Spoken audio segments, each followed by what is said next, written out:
Guys, welcome back to my channel. Tuner Torque TV should be known as Steve's piece of shit cars TV, but that's okay, not today. We're working on my 96 Acura Integra. You know what, if you're new here, let's do a walk around on what we have going on. So in the previous videos, we did the wheels and tires. You guys saw that. The car is lowered on Skunk 2 suspension. It has the carbon hatch. It does have a custom dent in it.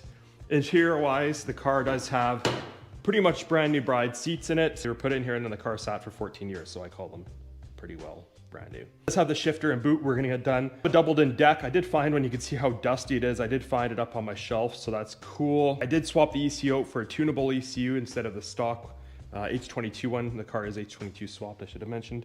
We'll get over there. Sparco steering wheel, moving along. I finally received from Honda the window moldings, window trims to go around here. Needs new wiper blades, probably not worth mentioning. Here is the show that I call it. Show, so I don't even know where to begin. I have the big greasy throttle blow-off valve, 50 mil. It does have the Pro Series K-tuned intake. It does have the throttle body. It does have the peak boost header. It's got a Garrett turbo on a GT35. S-Max big intercooler. A lot of cool things happening. What isn't cool is the person that put this car together and the shit job they did. We've got things like, well, we've got hoses falling off over here. We've got boost controllers not hooked up to anything over here.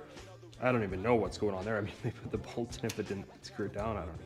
The breather for the crankcase has got a kink in it before it even makes it to Gretty catch can, so we're gonna have to fix that. There's other things too, like you have boost going through here and then they're pressurizing the crankcase, but then the crankcase is coming over here. I don't know, we're gonna deal with that too. There's a lot to be done here to get this car working properly.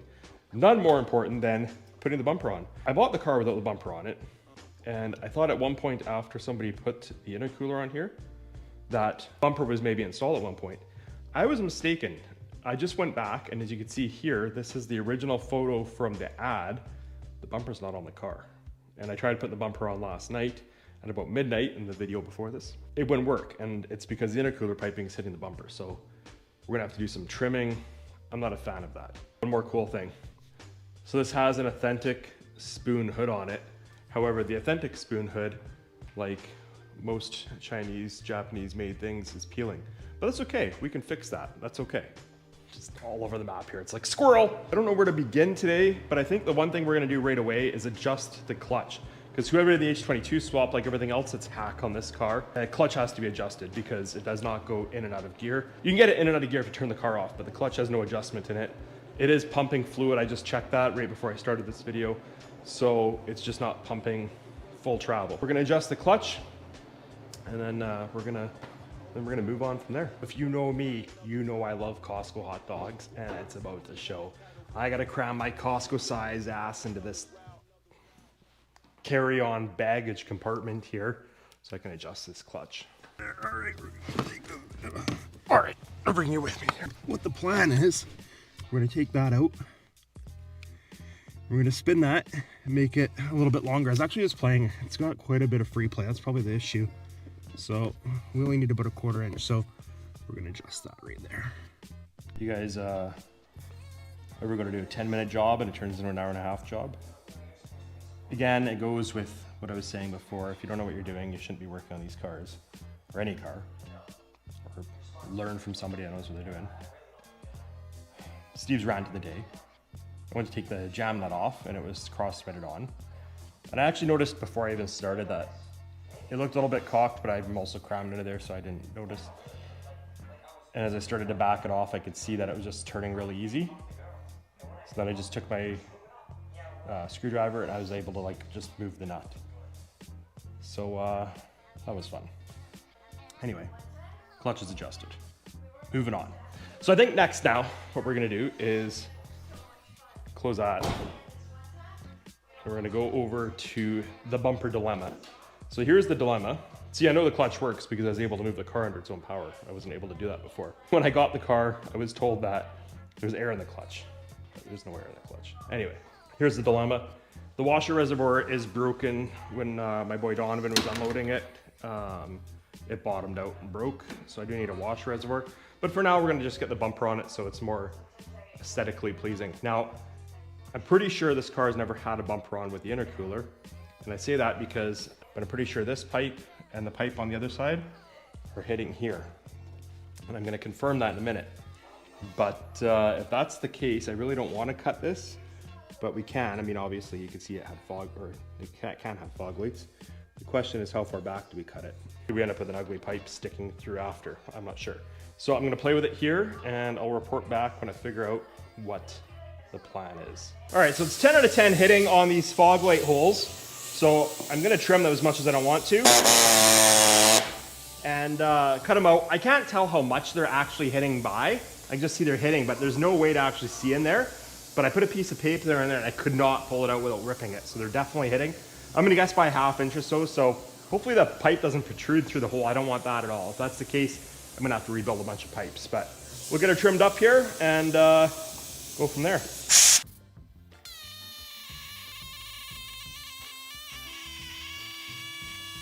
Trimming a little bit, and the reason I'm doing that is because I can always take away more. I just can't add to it. So I'm taking the cover off, and then at least I can see in there what's actually hitting and go from there. Down. All right, let's test fit this thing and see how much more we may or may not have to cut out.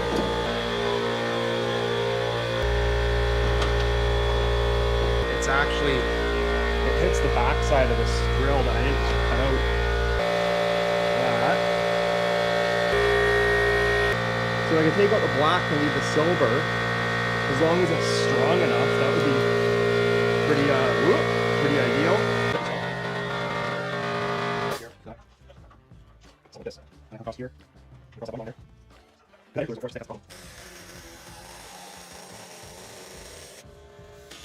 Okay, so we're close. So I ended up having to take out the middle pieces, but it's cool. I think we can keep the landing strip, I guess you'd call it there. A little more trimming to do here. The downside is my jigsaw just died, so I got to get that fixed, and then I can finish that. Now over here, we're close. On a side note back here, when I cut the boxes out, the middle was only probably 1/8 of an inch away from the intercooler. And I didn't like that. You got to allow from like expansion and contraction. And I didn't want to risk it hitting the intercooler. It was close, but here it's hitting a little bit. Now I'm not sure what operation is going on over here, that we have 2 couplers and 4 clamps, but maybe there's a sleeve in between here and I can eliminate that and move this in the 1/4 to ½ inch that we need. This side's a little bit different though. You can actually see it from here protruding a little bit. Now, I don't know, like I say, when Donovan was unloading this, he bottomed out here and wrecked this. I almost wonder if this jarred a little bit, so maybe I can get lucky. I can loosen the clamp here and push it back, and I guess we'll see what happens there. It's funny, cars can always tell a story, hey? Like, there's white on here, but right there you can see at some point in its life, somebody put a tow hook in there and towed on it. Moving in the right direction, I think. With the bumper, some cleanup to do. My saw died. Good old Princess Auto saw. This thing's about 5 years old. It's definitely done well. So I'll replace that. We'll keep on going.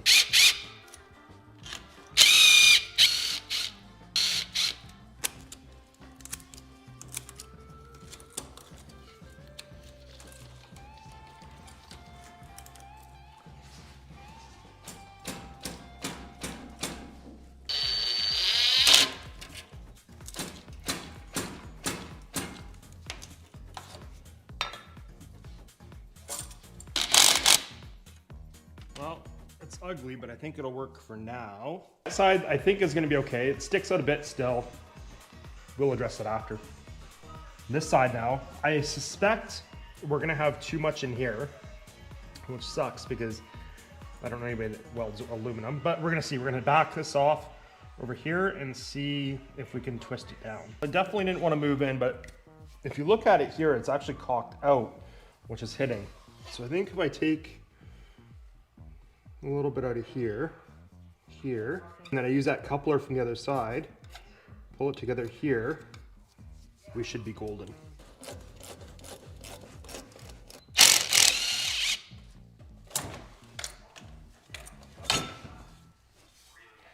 Yeah, there is a bit of oil in it. Not too much, but a bit. We're gonna take 1 inch or 2 out of here so we can pull it together.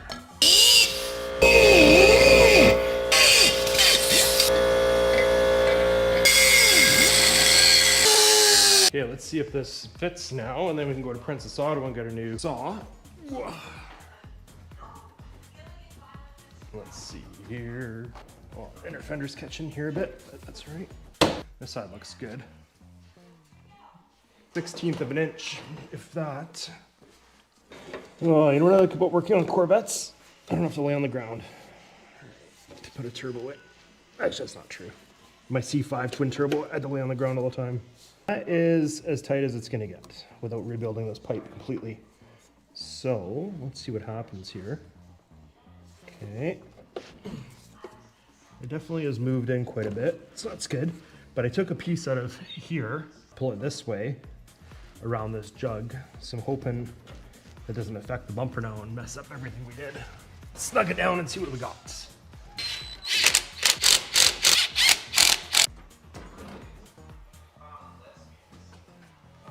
It's hitting that pipe just a bit, but I think by the time we get our saw, we'll shave it down a bit. Should be okay, I think. We're very, very close. Jack it out. Okay, I just got the bumper. I zip tied it on there to hold it in place, but it's looking good. That's that carbon piece I made in the other video. I did pick up a new saw, so I'm gonna clean up all those edges now, and we're gonna get the bumper permanently fitted on there, or, you know, semi-permanent with some hardware anyway. And then we're gonna move along to some other things that need to be done on the car. But right now, things are looking good finally. You will see on a later vlog, we're gonna fix the carbon fiber on this hood. And if you haven't watched my other videos on how to do it, and you're looking right now, go check it out. But we're gonna fix this one too. Of course, being a project car like everything, there is an oil leak. Now, I do suspect maybe it's coming from the exhaust that filled up with oil over time, because there is a lot of carbon tracing in that, which there wasn't a lot of carbon in the actual oil. So I suspect this is probably from the exhaust. We're obviously gonna check it out, because it could also be from oil supply. Now remember, there wasn't a resistor here, so there was no restriction in this line. And this oil essentially operates like simple hydraulics. So if there's a restriction here and a weak point on the other end, it could be leaking on the other side. Now I do know that this leak is not coming from the supply or the return here. I can see it actually goes much further back. So again, it's either from here or in the exhaust itself, which again, the oil is much cleaner than that. I suspect it's coming out of the exhaust now that there's actual heat and flow going through the exhaust. In the meantime, let's get this bumper dealt with and move on from that, because it's been quite a project today.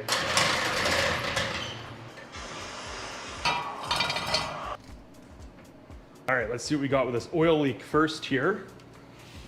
So, let's see.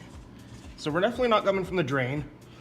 We're not coming from the feed, but I do see that the exhaust back there is wet. Let's check it out. Now we can see the exhaust is wet coming out of that weld. So I do suspect this is coming from inside this pipe. Does that mean the head gasket's not gone? Nope. Could still be gone. I should do a compression test. But looking at the oil feed, it looks dry. The oil pan itself looks dry. The oil filter looks dry. There's this drip about to come off right now. So it's definitely in this pipe. Now, again, I just don't know. I should do a compression test first before I say it's not the head gasket. But regardless, the oil supply and the oil feed were an issue. We know the exhaust has oil in it. It's not an external leak on the engine. So we're gonna move on from that. We'll come back to it after. We'll end up doing a compression test. But for the time being, let's get this bumper off. Let's get it fitted on here properly, and then we can move on from that. It looks good on this side. It is a little bit off on this side. I think it's just pushing. I have the inner fender still in here. So I think it's just pushing on that, because that inner fender is not in there.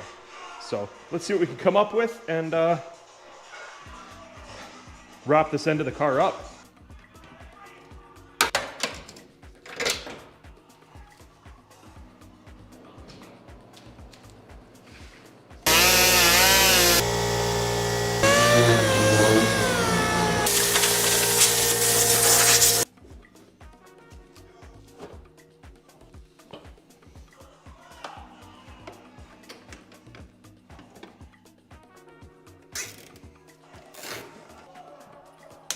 That was a wrap. We have a bumper. I got to get more of the tabs that hold it on, so I just zip tied it on there again. But I gotta get some of those tabs. But anyway, it's on there. I threw this carbon piece on here, so things are looking pretty good. We've got the bumper on finally. We fixed the intercooler piping. We've worked on the engine a little bit. The one thing that just drives me crazy, and I'm kind of working backwards here, is I need to deal with this windshield and the missing molding around it. I'm not sure where it is, what happened to it in its life, The glass is cherry in it, so maybe at some point somebody put a windshield in it and broke it. Regardless, I did get from Honda though, all of the new windshield trimming on it. So we're gonna throw it on here real quick and we'll move on to something else. But for the time being, it just drives me crazy not having it on there. The reason I say I'm working backwards is because I do plan to wrap the car. And when you wrap the car, you put the wrap in here. We're gonna roll it in here. So this is gonna have to come off regardless. Hopefully it doesn't break. But being brand new, it shouldn't break. So we're gonna put it on here and then it's on there and it looks that much better. This hood is an absolute eyesore too. It's getting done right away too. All right, let's take a look from Honda what we got here. I don't think we have to get too worried about scratching the hood here. So this I think is the top molding. Might be good to save for a rainy day. So we've got here, in my garage for a while. This is our Honda part number if anybody happens to be looking for it. Now I did have one dealership tell me that these were discontinued, and then the other dealership just punched in the VIN number and pulled them up. So I'm not sure what is up there, if they have something wrong in their system. But regardless, they do exist. Or maybe they don't, I don't know. Maybe they're the wrong ones. Maybe the one dealership was right and the other dealership was wrong. Let's see here. Well, it's definitely the right shape so far. Looks pretty good. Like clips so far. I think we're golden here. Yeah, this looks pretty nice. Nice fresh window molding. So as many of you know, I'm a mechanic, not a windshield guy, so I don't actually know what's involved in putting this on. So if it sits like this, right? Do these tabs, they must go inside of those tabs. Where does this go? Well, I guess under the windshield a little bit. Let's see. Let's see if we can figure this out.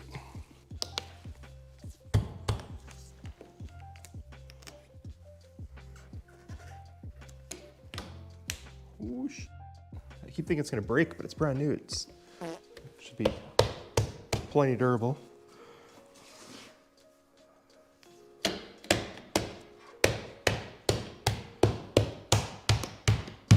That ain't going nowhere. One done. All right, round two. Now, if any of you guys are doing this, I actually just noticed these actually are adjustable and they slide around. Maybe not that one, but the colored ones sure do. So that's would have been good to know on the last one. I'd like to change this upper piece here, but the problem is, man, it's solid. Like I think it's glued in with the windshield. Again, I'm not a windshield guy, but we can clean it up anyway after. But so if this sits here, let's make sure these are all lined up good. Now that we know they move, which I think for the most part, maybe not the bottom one. No, they all look like they're pretty good.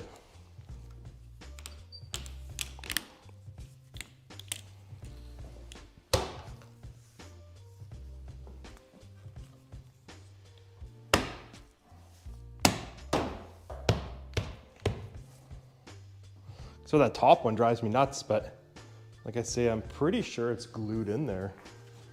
I was prying on it with my flathead and it did not move at all.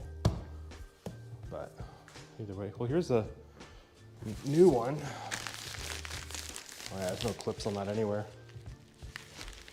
I'm pretty sure it's glued in. Either way, it looks 1,000 times better now with that on there. All right guys, so we got the bumper finally on there. We got the intercooler piping all fixed. It looks pretty good. I'm not sure, it's hard to see inside here, but it's really cold outside, but yeah, it turned out all right. So intercooler's in there, bumper, I gotta get more of those tabs, but overall, things are looking good. That's it for this one. I'm gonna wrap this up because this hood is driving me crazy, and this is actually another video to explain how to repair carbon fiber. So with that said, thanks for watching. We'll see you on the next one. Find another route. Yeah.